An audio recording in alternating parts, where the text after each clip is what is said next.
So when I sat down after I got out of school and decided to start writing the piece, as I said, I started with the Agnus Dei, and I thought, well, maybe I'll just start messing around at the piano and see what I can come up with, and see if I can come up with some sort of theme or idea that I thought that I could expand into a larger piece. And so because I just gotten done teaching my kids, I started with a da da da da da.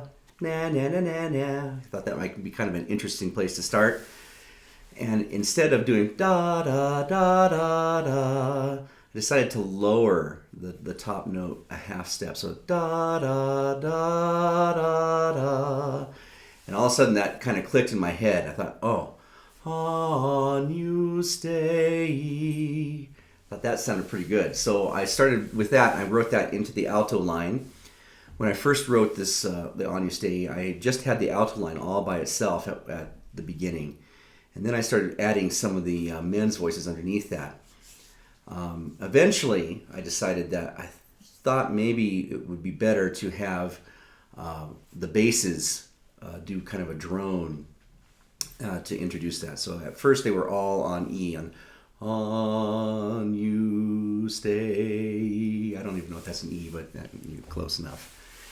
Then I decided that why don't we just go ahead and make them, or have them do that same interval relation that I had with the alto line, but on E instead of on a B like the altos start. So I started with that, and then before I knew it, I had a whole piece basically just kind of falling out of my head.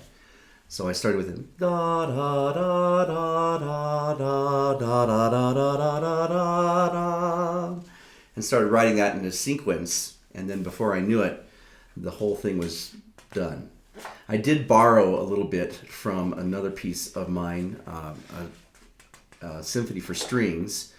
When I got to the Dona Nobis Pacem, I decided to just go ahead and take some of the third movement, some of the things from the third movement, and put it into that to finish this whole piece up. So da da da da da da da da da da ba da da ba da da, and then I kind of lowered some of those pitches a half step to kind of keep it in line with what I had come up with before. So that's how the Agnus Dei came about.